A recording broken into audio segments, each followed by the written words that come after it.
Ayan, muli, magandang umaga sa ating lahat and thank you sa ating Panginoon sa pagbibigay sa atin ng opportunity to be here and to share God's Word. And truly I'm blessed to be used by Him and for Him. And ang ating, nagtutuloy lang tayo dun sa ating series. Siyempre, ating series ay the fear of the Lord where all wisdom begins. Pero tayo, dadako na tayo sa Proverbs chapter 2 dahil natapos na natin yung chapter 1 and it's truly a blessing to study this and maraming akong nalamang bago at mga natututunan siyempre dahil sa wisdom na ipinagkakaloob sa atin ng ating Panginoon to be allowed to really learn from Him through His Word. Tunay na ang Panginoon, when you ask wisdom, when you ask knowledge, He gives it to you upang maintindihan. Siyempre, yung privilege also to share this is really a blessing. Siyempre, before we proceed, basahin muna natin ating text. Although maliit, pasensya na. Baka kita nyo naman. Or you can open your Bibles. Proverbs chapter 2, verse 1 to 22. So yung buong chapter 2. Sabi dito, My son, if you receive my words and treasure up my commandments with you, making your ear attentive to wisdom and inclining your heart to understanding. Yes, if you call out for insight and raise your voice for understanding. If you seek it like silver and search for it as for hidden treasures, and then you will understand the fear of the Lord and find the knowledge of them. For the Lord gives wisdom. From his mouth come knowledge and understanding. He stores up sound wisdom for the upright. He is a shield to those who walk in integrity, guarding the paths of justice and watching over the way of his saints. Then you will understand righteousness and justice and equity, every good path. For wisdom will come into your heart, and knowledge will be pleasing to your soul, or pleasant to your soul. Discretion will watch over you, understanding will guard, delivering you from the way of evil. For men of perverted speech, who forsake the paths of unrighteousness, to walk in the ways of darkness, who rejoice in doing evil, and delight in the perverseness of evil. Men whose paths are crooked and who are devious in their ways. So you will be delivered from the forbidden woman or the adulteress with her smooth words, who forsakes the companion of her youth and forgets the covenant of her God. For her house shrinks down to death, and her path to the departed. None who go to her come back, nor do they regain the paths of life. So will walk in the way of good, and keep the paths of the righteous. For the upright will inhabit the land, and those with integrity will remain in it. But the wicked will be cut off from the land, and the treacherous will be rooted out of it. God bless His word. Tayo sandaling manalangin. Or dear Heavenly Father, we praise and thank you for this morning that you have given all of us. We're truly blessed to be allowed to hear and to study, to meditate your word. And we ask for your guidance and your wisdom to carry us in studying this. I know that you will give us the wisdom that we need to understand this and apply this in our lives. And we know that apart from you, we cannot achieve anything. Thank you so much for providing us with you. Maraming salamat. In Jesus' name we pray, amen. Amen.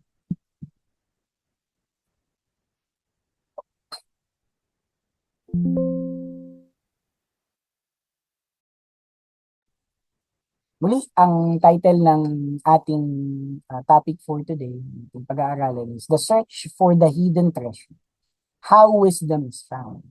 So, sa una, nating and pinag-aralan from public cry to personal pursuits. Pero syempre, yung ating Sermon 1, yung ating pinag-aralan, yung pinaka-main doon is the fear of the Lord is the beginning of knowledge.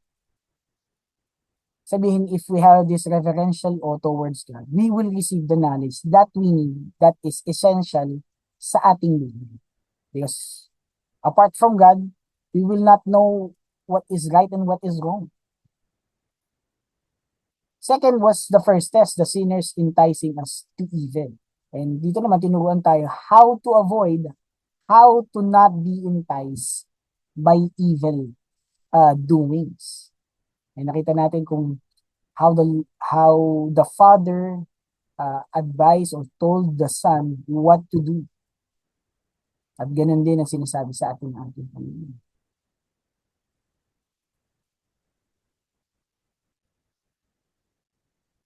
And last week, ating pinag-aralan is wisdom cries aloud, offering grace, warning of judgment. Ang sabi pa nga, he is in the gates, he is in the square, she is in the market, she is in the market, she is in the city gates, she is in the public square, crying aloud na pakinggan siya ng tao. Because wisdom is available, but no one wants to pursue it. Naririnig ng lahat ng wisdom, pero no one wants to be serious about it. Kaya right now, in Proverbs 1, wisdom was crying again in public square loud, urgent, available to all. But in Proverbs 2, the father says something remarkable. Wisdom is not automatically yours, but just because you heard her cry. You must pursue her, search for her, dig for her as if she were buried treasure. Kailangan may gawin ka. Wisdom cries publicly, but she is found privately. She offers herself freely, but she requires your full heart. Walang halong pagpipilit. It should be your own will. Nasundin siya, napakinggan siya. Not just passive hearing, but actively hearing and passionately and relentless pursuit towards wisdom.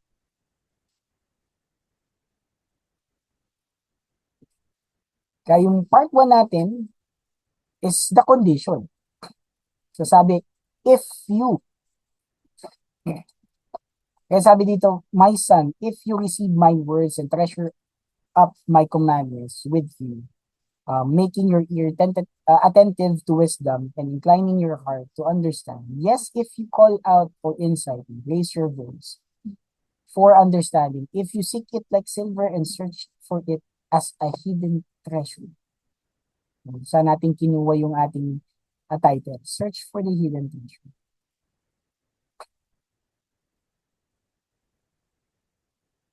You see here, the most important word is if. Wisdom is not automatic.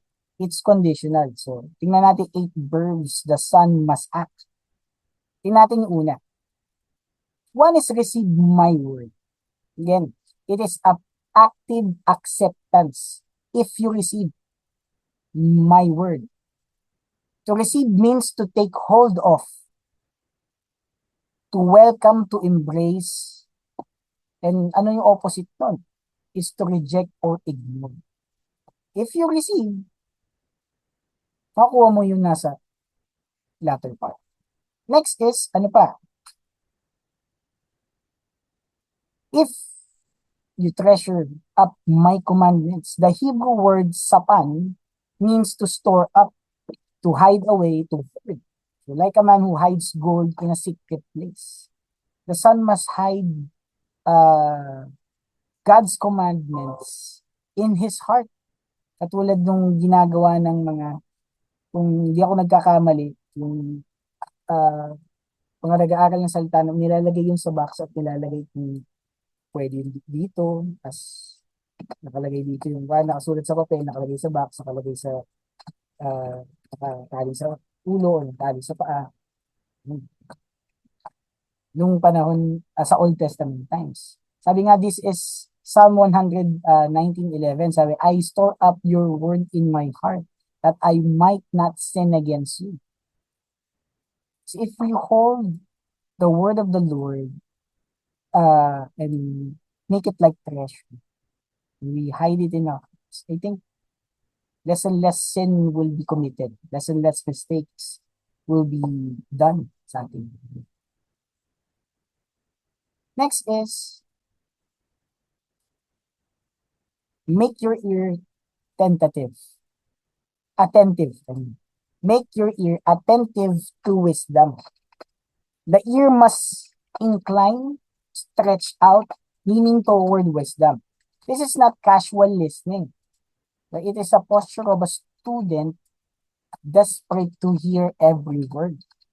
Kailangan niyang matutunan, na kailangan niyang maging buksan ng kanyang senses upang malaman talaga kung ano bang sinasabi, ano ba yung gustong iparating ng wisdom sa atin. Dapat may action tayong ginagawa, hindi lang tayo basta naka-incline lang or walang ginagawa. Bagkus, meron tayong pagkilos na gagawin. The next is, incline your heart to what? To understanding. The heart, the seat of will, the desire and decision must bend toward understanding. Kasi kung yung puso mo sarado na, yung puso mo matigas na, yung puso mo bato na, and then you will not understand anything. You will just remove it o parang pumasok sa tenga mo at lumabas. Yun yung expression. Pero kung ang matigas ang puso mo, kahit na anong bagong malaman mo, you will not learn it. Or kung masama man ang nararamdaman mo, may tinatago kang galit, may tinatago kang pighati. Kaya nga napaka-importante sa atin before we start any service is really to give God all the burdens that we carry upang it is empty and ready to receive what the Lord God is allowing us to hear, allowing us to learn. The heart naturally inclines toward self. It must be redirected toward God. At yung mga galit, yung mga inis, yung mga bagay na yun, it is for ourselves. Pero kung ibibigay natin siya sa Lord, mag-redirect natin yung ating puso. Magiging open siya to rebuke, magiging open siya to God's wisdom and knowledge na nakikita at nababasa natin. Maiintindihan talaga natin siya to its true meaning and content.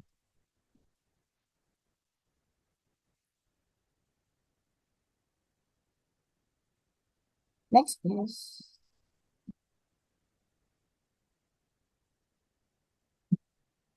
call out for insight. Sabi, not a quiet whisper, but a cry, an urgent plea. This is a prayer of desperation. Hanggang meron siyang gusto niya talaga.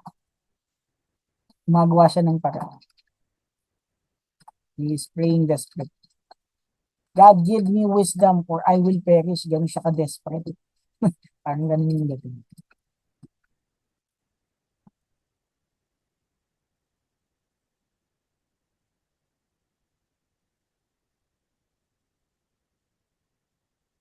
Next is raise your voice for understanding. The Hebrew word Nathan can mean to lift up, ano pa, to give voice,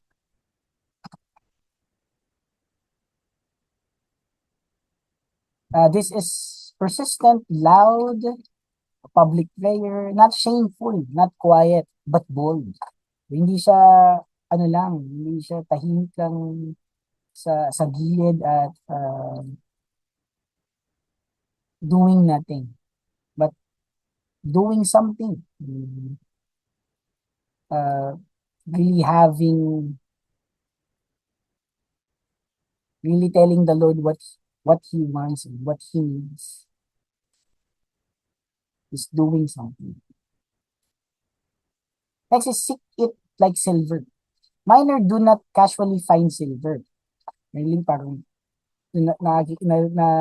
nanonood ako ng mga video kung paano maghanap ng silver, ng gold. Ang hirap din talaga siya. Yung gold, yung speck of gold sa mga riverside. Parang aanihin mo pa. Gagawin mo pa yung tubig, yung sama-sama pa yan yung mga sand, yung mga pebbles, marami pang debris bago mo pa mahanap yung gold or silver. So they dig, they sweat, they break rock. Seeking wisdom must be intense. Kaya sabi, seek it like silver. Sabihin talagang magpapagal ka, may gagawin ka, magpapagod ka para mahanap mo ito. Hindi, hindi lang basta nakaupo ka at wala ka nang gagawin kahit na anong. Reading is an effort. Reading His Word requires effort. Bakit? Ang dami ng distraction sa mundo natin, ang dami na nakakakuha ng attention. And we need to really uh, convince, not just convince, but to really have this initiative to read God's Word and understand. And last dito sa ating part 1 lang, is search us for hidden treasure. Sabi dito, hidden treasure is not on the surface. It is buried. It requires effort, time, and perseverance. The one who finds it rejoice greatly. Kasi nga, nakatago siya, hindi mo alam kung nasaan. But, first, he must search. Kailangan niyang maghanap. Kasi kung di siya maghanap, you will not find those treasures.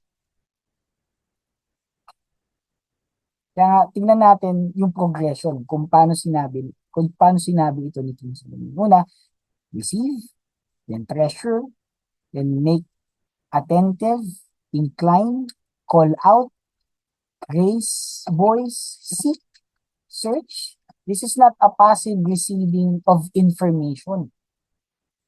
This is a total mobilization of the entire person. Ear, heart, voice, hands, feet. So yung buong katawan mo, kumikilos to find that most precious wisdom na ino-offer ng ating Panginoon. And it will really take your entire being, your entire person. Hindi pwedeng kamay mo lang yung nagsusearch. Hindi pwedeng bibig mo lang. No. Your whole should find God, should find wisdom. Your whole being. Part 2 natin is the promise. Ano na promise? Then you will. If you do these things, yung una nating sinabi, ay yung unang sinabi ng ating text, yung 1 to 4, then you will. You will what? Anong mangyayari? Then you will understand the fear of the Lord and find the knowledge of God. Then you will understand the fear of the Lord and find the knowledge of Him. Understand the fear of the Lord. It takes us back to Proverbs 1:7. Sabi, the fear of the Lord is the beginning of knowledge. Here, the same fear is the goal of the pursuit. Ano yun? It is both the starting line and the finish line. The deeper you go into wisdom, the deeper you go into reverent awe of God. So, hindi pwedeng habang lumalalim yung understanding mo sa Panginoon, habang lumalalim yung pag-aaral mo, mas lalo kang lumalayo. And that's not the effect. Baka mali yung pagbasa mo, baka mali yung pag-intindi mo. Rather, if you continue to study God's Word, if you continue to hear His Word, you will go deeper and deeper in a relationship sa ating Panginoon. And I'm sure of it na mahihirapan ang kalaban na mapalayo ka sa Panginoon if you're consistent in studying God's Word. Next is, you will find the knowledge of God. Sabi niya not just knowledge about God, personal, intimate, relational knowledge. The same word is used for Adam knowing Eve. It is covenantal knowledge, knowing God as Father, Lord, and what? Friend. And that is really the goal, to find Him, to seek Him, and pag nakita mo na siya, it is the hidden treasure. It is the treasure that is worth a billion. So may bagong trillionaire, may bago tayong trillion. It is worth a trillion of this world's riches. Nothing can be compared to God's your relationship with Him. Yan, He is the creator of the heavens and the earth. You win the jackpot, kumbaga. The promise is staggering. If you pursue wisdom, uh, with all your heart, you will actually know God. Not just know about Him, but really know Him personally. And again, that is the greatest reward you will ever receive.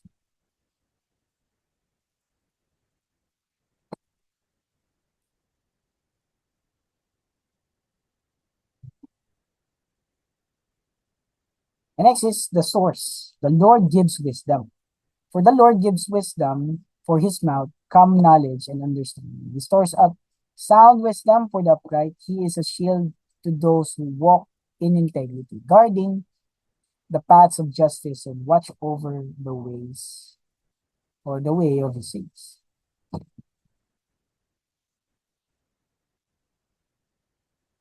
Dito, let's see what the Bible tells us about the Lord gives wisdom. Sabi, the wisdom is not ultimately discovered by human effort alone. Again, wisdom is not ultimately discovered by human effort alone. It is a gift. It is God who gives the wisdom and the discernment and the purpose and all of this. Lahat yun galing sa Panginoon. It is He who gives. Again, he does not just give, He gives it generously. The pursuit is necessary, but it is God who grants the discovery. And yung pursuit, siyempre may effort ka doon, yun yung ginagawa mo. Pero yung para makita mo yun, it is God who grants it, who gives it para matagpuan. James 1:5 echoes this. Ano sabi? If any of you lacks wisdom, let him ask God, who gives generously. The next is, from His mouth come knowledge and understanding. God speaks and wisdom flows. Again, God speaks and wisdom flows. This is why the scripture is essential. Hindi lang siya supplement, but it's essential. Ito yung kailangan natin. Kailangan natin treat this as a lifeline. Treat it as a food na kailangan mo para mabuhay ka, para lumakas ka. Then scripture is essential. Don't just take it lightly. Without God's word, we have no true wisdom. Again, His mouth is the source. His word is the source of true wisdom that we need to pursue. Without God, we will never find it. Next is, He stores up sound wisdom for the upright. In Hebrew word, tusiya means sound wisdom. Ano yung sabihin? Success, effective skill. God has a storehouse of wisdom. And He gives it to those who walk uprightly. It is not lost, it is reserved. Reserved siya para sa mga tinawag niya, para sa kanyang mga anak. It is a keep safe for His people. Hindi niya ito ipinagdadamot sa mga taong nangihingi, sa mga taong lumalakad sa kanya. Talaga yung pananampalataya sa kanya, yung buhay ay talagang in-offer nila sa ating Panginoon. He gives those na in-store up sa kanya mga. And he is a shield to those who walk in integrity. Wisdom is not only a skill, it is a protection. God himself is the shield to those who pursues wisdom is not left defenseless. Tandaan natin that the Lord Jesus Christ defeated the devil not just by using the scripture. Yun yung depensa niya. The devil is dito, ina-attack siya by ito, sa'yo na tong kingdom na to, yung bato, yung tinapay, and so on and so forth. And the angels will, pag tumalong ka, the angels will uh, grab you and keep you safe. Pero ang sabi lang ng Panginoon, nasusulat. It is written. So it's also a shield for us. It is our protection. God guards him, watches over him, protects his path.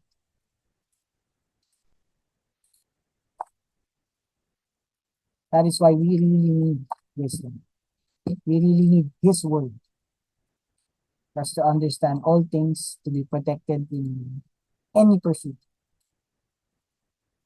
The human pursuit means divine gift. Sabi nga dito, we dig like a miner, but God places the treasure there. It is God who placed the treasure. But you do the digging. You cry out, but God answers. You seek, and God is found. Parang similar siya sa ask, seek, and knock ng Matthew. May kailangan kang gawin. You have to make an effort. Because our faith is not a passive faith. It's an active one. Kaya nga sabi ni, faith without works is dead. Sabi ni James. Next part natin is the result. What will be the result? Then you will understand righteousness and justice and equity, every good path. For wisdom will come into your heart, and knowledge will be pleasant to your soul. Discretion will watch over you, understanding will guard you.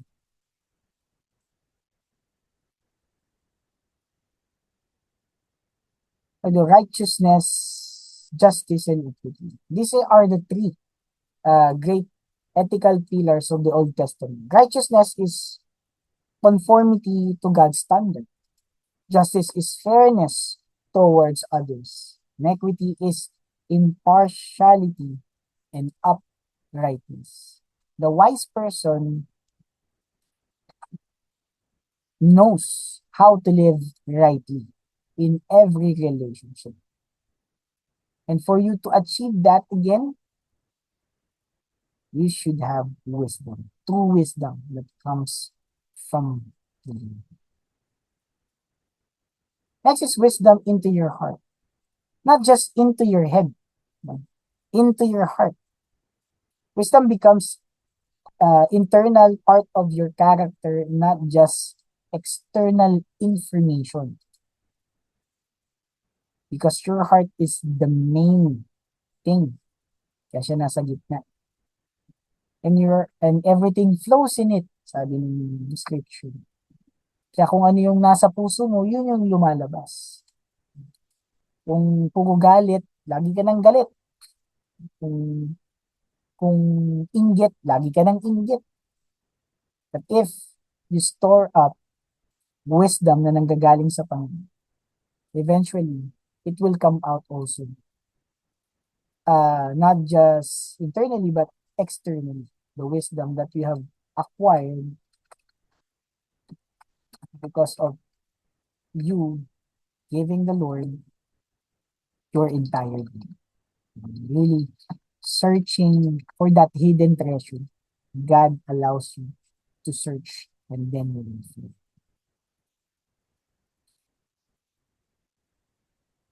Next is knowledge will be pleasant to your soul.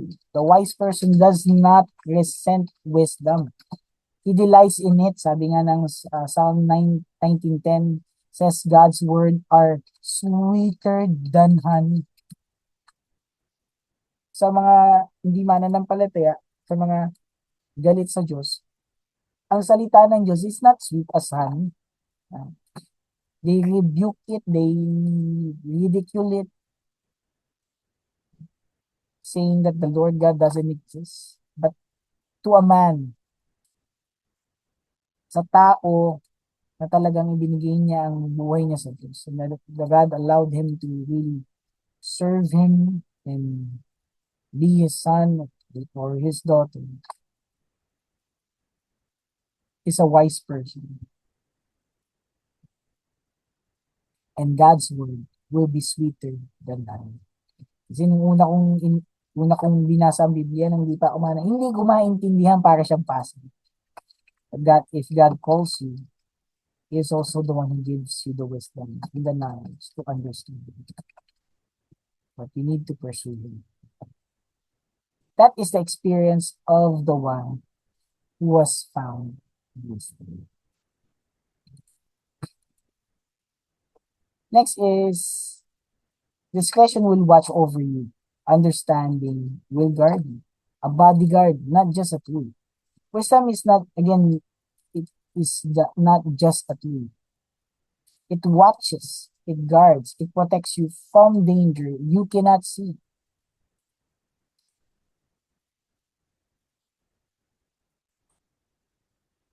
Again, kung titingnan natin yung example natin kanina, it is also yun din ang ginamit ng ating Panginoon Jesus. It is written, that wisdom that comes from God. Part 5 natin, deliverance from evil.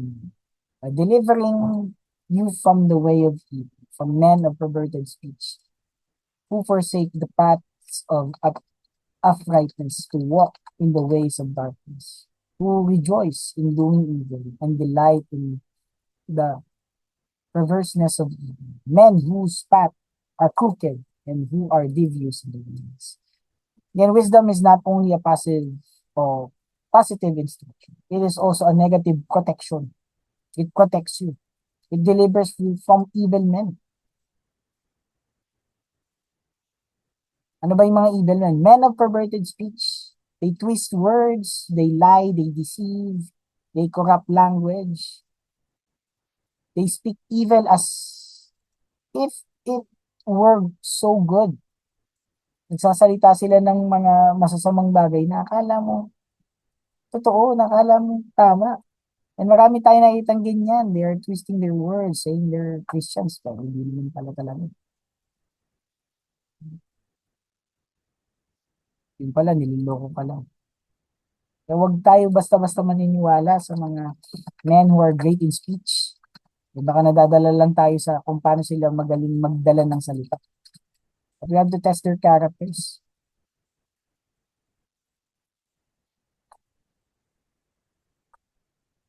Ano pa? Forsake the paths of uprightness. They knew the right way and they abandoned it. It is apostasy, not ignorance. Maraming ganito. And if you will acquire true wisdom, madidiscern mo to. Makikita mo sila. Next is they walk in the ways of darkness. Their actions are hidden, shameful, and oppose the light. Ano pa? They rejoice in doing evil. They do not merely tolerate evil, but they celebrate it. Katulad ng sineselebrate ng hindi naman karami, nung iba ngayon. They find joy in wickedness. And we are seeing what the scripture is telling us. We're seeing it with our own eyes, that they rejoice in doing evil. They celebrate it like it's nothing, like it's they're right and we are wrong. Maraming nadideceive. As they delight in the perverseness of evil. Pleasure is found in what God hates.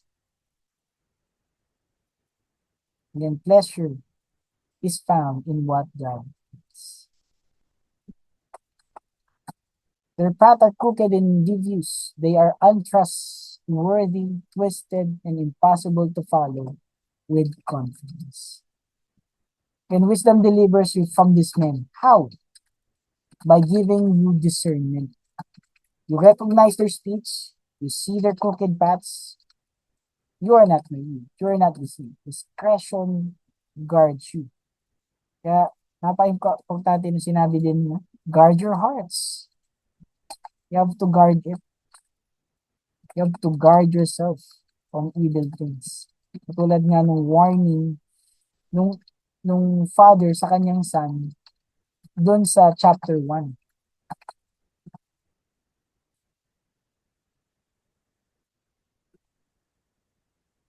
Next is deliverance from the forbidden woman. So ano naman to?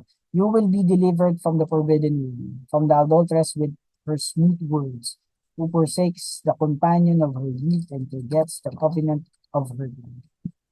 For her house sinks down to death, and her paths to the depart. None who go to her come back, nor do they regain their paths of life. Isa-isay na. One, the forbidden woman. The Hebrew is Isa Sarah. Kung hindi ako nagkakamali, Isa Sarah. Literally means strange woman or foreign woman. She is outside the covenant. She represents all seduction that leads away from it. Yes, smooth words. The adulteress with her smooth words. Her weapon is flattery, persuasion, and deception. She does not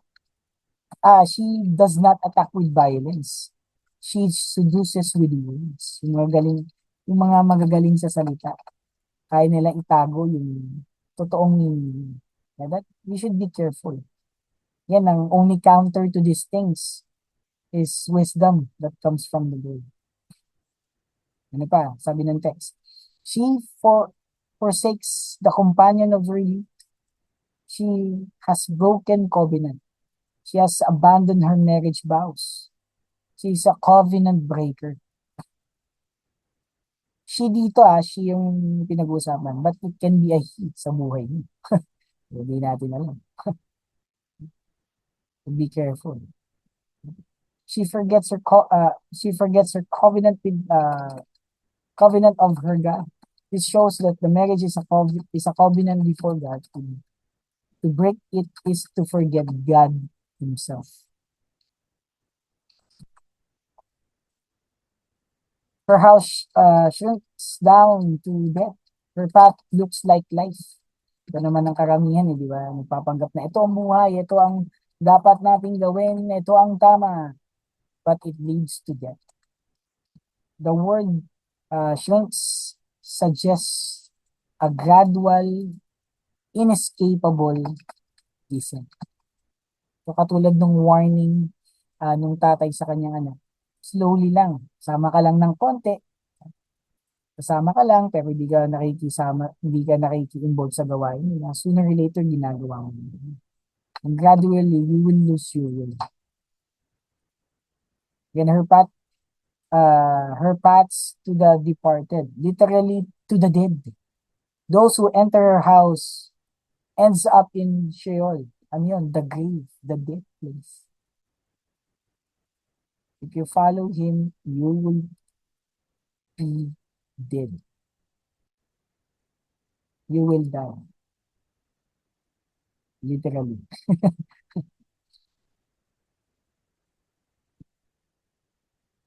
Next is none who go to her come back. It makes the point sexual sin is devastating. It ruins lives, destroys families. It separates from God. Few who fall into it ever fully recover. And marami na akong kilala who really is enjoying sexual sin. And nahirapan na, kahit na sila yung mananampalataya, still do struggle. They still do, they still, nahirapan pa rin sila magpigil there, having difficulties controlling it. And I know someone na talaga namang grabe mag-aral ng salita ng Panginoon. Still struggles.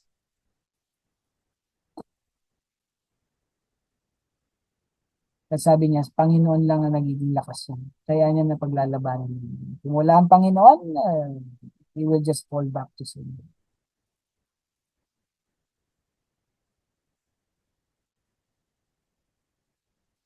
And they do not regain the path. The path of wisdom leads to life. The path of the forbidden woman leads away from it. Wisdom keeps you from even stepping onto the road. Again, wisdom keeps you from even stepping onto that road. Kaya napaka-importante ng wisdom. If you neglect it, if you don't di mo to pakikinggan and really be serious about it, you will fall into sin. Kaya hindi mo masasabi na hindi, matatag na ako mananampalataya, matagal na akong Kristiyano, hindi na ako maloloko, hindi na ako gagawa ng masama. Sigurado ako na maliligaw ka if you step into their place, into their territory. Dahil it's only the Lord God who can keep you away from it. Kaya nga wina-warningan ka na bago pa mangyari. Kaya wag na sa huli ang pagsisisi. Kumbaga, bago ka pa magsisi, gawin mo na yung sinasabi ng Panginoon sa atin. Kasi ito nga, wina-warningan na tayo before things happen. We know what will happen because the scripture is telling us that ito yung sinabi, pag sinunod mo to, hindi ito mangyayari. Pero pag ginawa mo yon, ito yung mangyayari. At makikita natin, so many examples, so many results. Hindi sila sumunod sa Panginoon. And kung ano yung sinabi, yun yung nangyari sa kanilang mga buhay. Kaya, it is not always experience is the best teacher. No, scripture is the best teacher.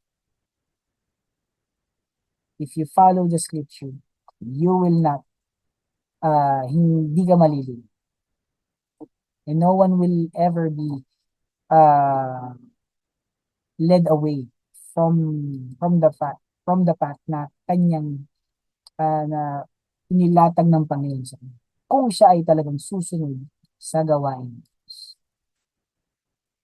Again, not just a warning against adultery, a warning against every seduction that promises pleasure but delivers death. Maging mapanuri pa. Because immorality, addiction, compromise, they all speak with smooth words. They all promise life, but they will eventually all deliver you from death.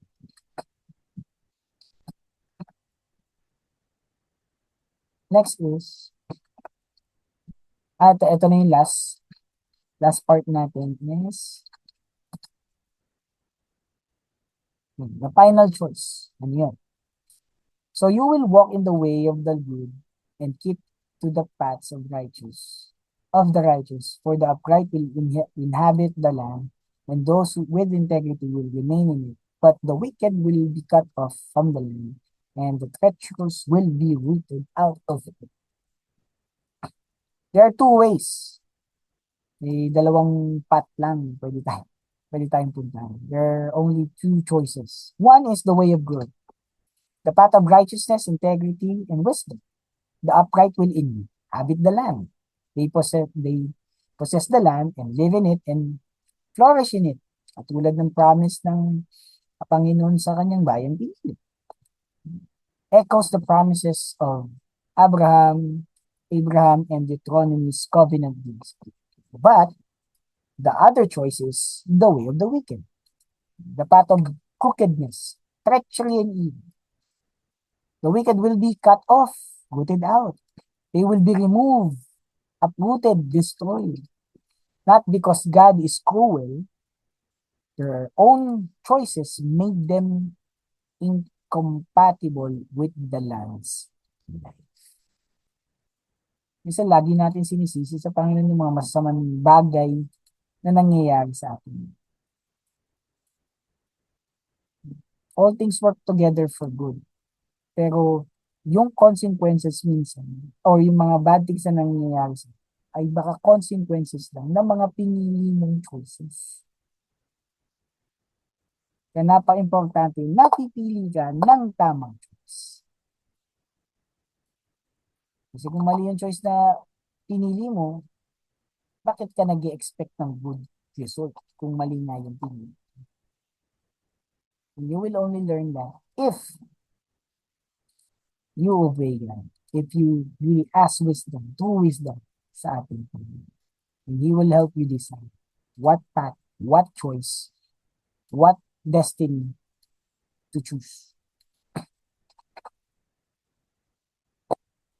Now, let's connect this. How this connects to the fear of the Lord. One is the goal of the pursuit. Again, Proverbs 1:7 says, "The fear of the Lord is the beginning of knowledge." Here we learn it is also the goal. You seek wisdom and you find the fear of the Lord. You find the knowledge of God. Ano pa? Active, not passive. The one who fears the Lord does not sit back and wait for wisdom to fall from heaven. He digs, he cries out, he searches. His fear drives him to pursue God with everything he has. Again, he pursues God with everything he has. Resources, strength, relationship, wisdom, emotion, lahat. Everything he has. He puts all his effort in searching the wisdom that God allowed him to find or to be found by him. Next is a shield against evil. The one who fears God is delivered from evil men and seductive women, not by isolation but by discernment. The fear of the Lord is a shield, a guard, a watchman over your soul.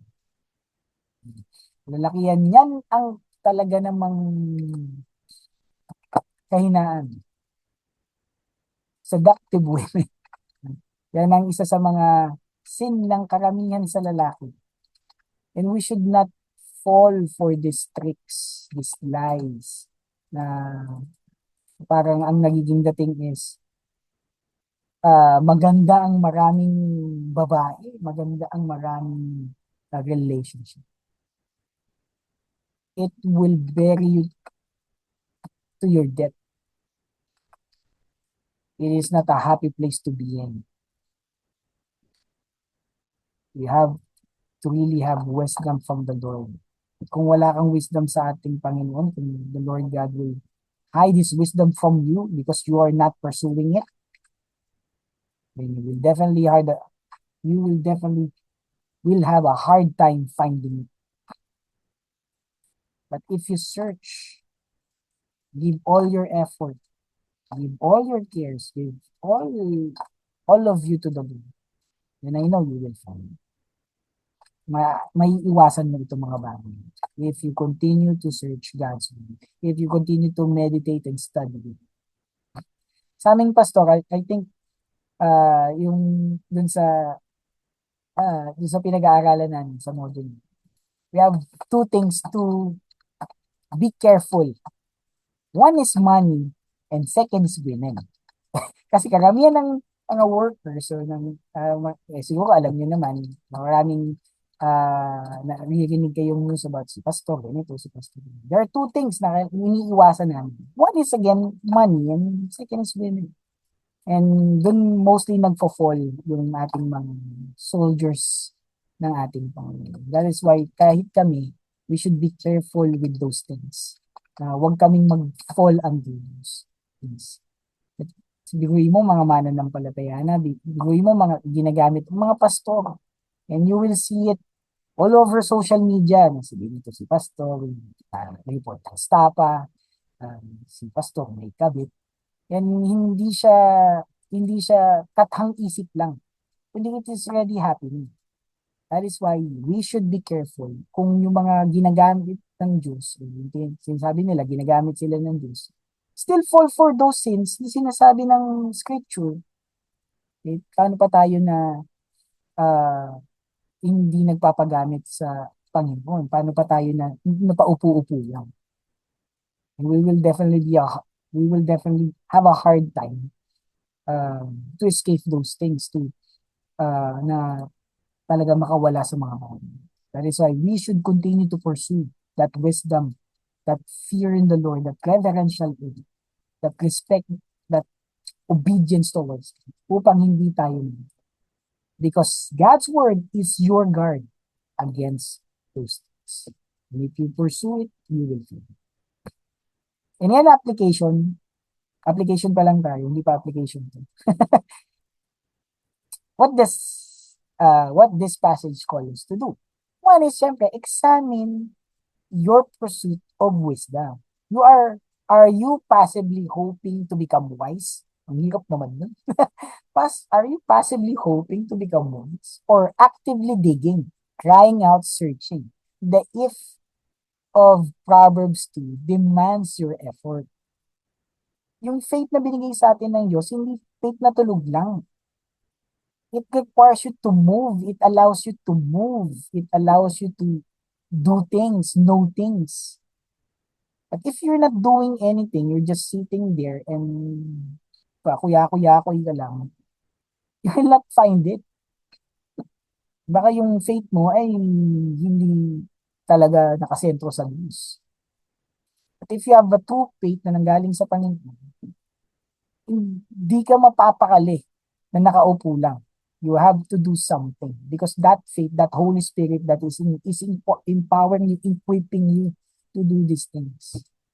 At ako, bago ko sinagot yung tawag, sabi ko, Lord, gusto ko lang pong matuto, gusto ko lang pong magkaroon ng wisdom para may ituro ako doon sa Bible study kids ko dito sa bahay noong pandemic. Okay, tinawag ako ng Panginoon para magpastor. Yun pala yung purpose niya. And hindi na, kahit itry ko na, Lord, parang ayoko na mag-pastor. Hindi talaga, hindi mahilihis. Hindi ka malilihis, hindi ka nililihis at patuloy ka magpapatuloy dun sa path na binigay niya. Kasi patuloy ka nag-aaral. But kung nag-stop na, tumigil na ako mag-aral, I think it will be a different way. And it is also God who has allowed me to understand these things. Kaya kailangan mo i-examine yung pursuit mo of wisdom. Are you actively digging? Kailangan mo ng effort. Mag-effort. You have to pursue it. Yung may nakausap nga ako sobrang discouraged na yung buhay nila. Kasi nga parang lahat na lang masama yung sinasabi sa kanila. But one thing na nakapag-keep sa kanila is their daily devotion sa Panginoon. Araw-araw sila nagde-devotion, araw-araw sila. Kaya kahit na ano nangyari sa kanila, patuloy pa rin sila sa Panginoon. If those people, yung ganun yung ginagawa nila, kahit na ang daming taong masama yung tingin sa kanila dahil sa mga sinasabi ng ibang tao, pero they can continue to pursue that, ano pa tayo? If the world is against us, but the Lord God is the one who is in us, we can still continue serving Him. Tandaan natin yung persecution sa mga ginamit ng Panginoon sa panahon nila is not the persecution we are receiving right now. Some in Nigeria, in Kenya are being killed because of their faith. Tayo dito, malaya nating nagagawa yung pag-worship natin sa Panginoon. Next is, what are you seeking like silver? If you chase money, success, comfort, or reputation with the intensity Proverbs commands for wisdom, you are idolizing the wrong treasure. Money is not the main thing. It's the result. Again, money is not the main thing, it's the result of your hard work. Especially kung ang Panginoon hindi madami. I have been Tumako ako sa panahon na wala kaming pera, na hindi kami kumakain. Isang beses kumain sa isang araw, dumako kami doon, yung pamilya na, bago pa ako mag-asawa. Pero I continued sa Panginoon. Umangat yung buhay, nakabili ng mga bagay-bagay na hindi ko in-expect na mangyayari sa akin, mananampalataya. Tapos binaba ulit ako ng Panginoon sa lubog sa utang. Pero after that, kung ano yung nangyari, blessing pa rin ng Panginoon. And He continues to bless you. It is not the money yung pinaka-main problem. It is you. Baka mali ka ng pinopursue. Baka you're just focusing on money. You should be pursuing God's wisdom. And you will find His blessing. And His blessing is worth all the monies in this world. Hindi naman madamot ang ating Panginoon. Next, guard your heart. Wisdom gives discernment to see perverted speech, soft words for what they are. If a relationship leads you from God, wisdom says, flee. Paano natin malalaman yung mga sinasabi ng ibang tao or if they are saying is true? It is through God's wisdom. It is through God's will. Kasi kung wala salita ng Panginoon, maliligaw ka talaga. You will definitely be lost. Cry out to God for understanding. Sabi ng James 1:5, it is, ini-echo niya yun, yung Proverbs 2. As with the persistence of a mind, not the indifference of the spectator. Next is take comfort if you're pursuing. He stores up sound wisdom for the upright and is a shield to those who walk in integrity. Your effort is not wasted. May nag-encourage nga sa akin, may nag-receive lang ako ng message. Magpatuloy lang daw ako sa ginagawa. Kasi my efforts, yung efforts course is not wasted. And nakikita ko yung efforts talaga is minsan parang tayo, gusto natin instant. Dahil nasanay na tayo sa lahat instant eh.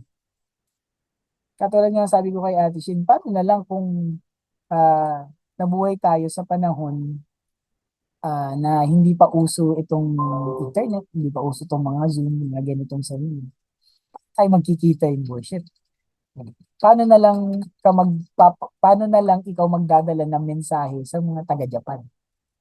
Yung kwento nga sa akin ng isang kakilala ay pag nagpadala siya ng mensahe, yung envelope, yung snail mail pa, parang 2 weeks bago dumating dun sa pupuntahan. Kaya ipapadala ay may sakit si ganito. Pag na-receive niya, patay na yung sinabi niya may sakit. So, ang hirap yung tayo, parang ngayon, gusto natin lahat instant. Instant yung success, instant yung growth, instant yung church, lahat instant. Gusto natin pag nagtayo tayo ng ministry, boom agad. Let's take the example of a seed. Laging ganun in every situation. It's a seed. You're planting a seed. And a seed takes time to grow. And we need to grow. Ganun din ang wisdom. Huwag kang magmagaling agad. Huwag kang, kaya ko na to. Nagbasa ako ng Biblia. No, you meditate on it. You nourish it in your heart. You water it. You let it grow. You place it in the sun para makapag-grow siya ng mas malaki at mas mapabilis. You take comfort in the Lord. You don't take everything na parang madali lang siya. It takes time. The skill takes time. Katulad ng pagtugtog ng gitara, hindi makakapagtugtog agad. It takes time. So study it. Kahit nga yung matatagal na sa ating mananampalataya, they still study it. And again, their efforts are not wasted. Your effort is not wasted. And in conclusion, ay napahaba ako sa oras na po. The treasure is worth digging. Imagine a man who hears that a treasure is buried in his field. He sells everything he has to buy the field, then digs day and night until he finds it. Ganda ng Matthew 13:44. This is the picture of Proverbs 2.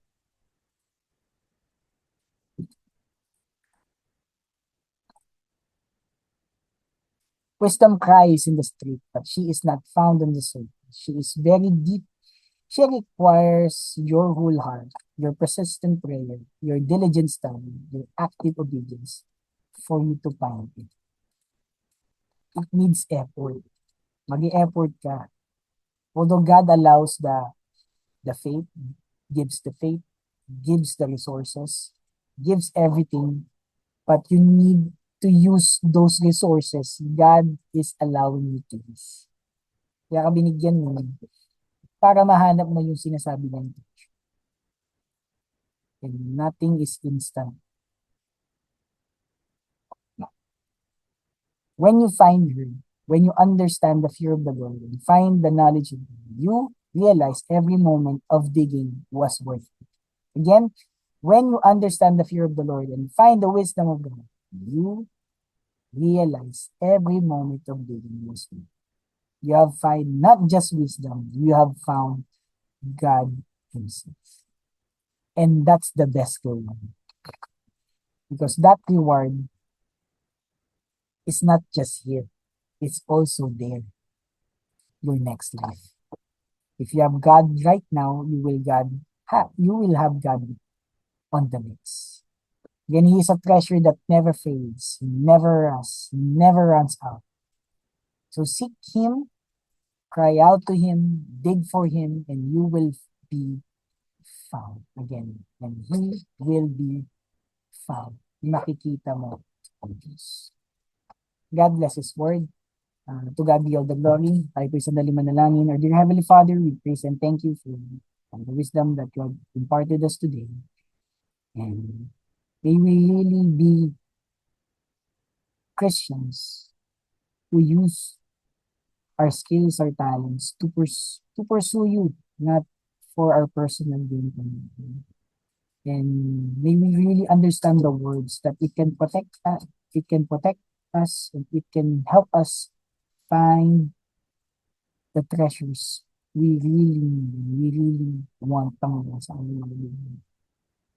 Maraming salamat po for guiding us our whole lives, Panginoon. Alam namin walang aksidente sa inyo, and it is our purpose to be here today, to gather together, to worship together in spirit and in truth for you and for your glory, because it is for our own good. Maraming salamat po. God bless the rest of our service. Mga gagawin pa po ba ang mga maraming salamat po. This name pray, amen.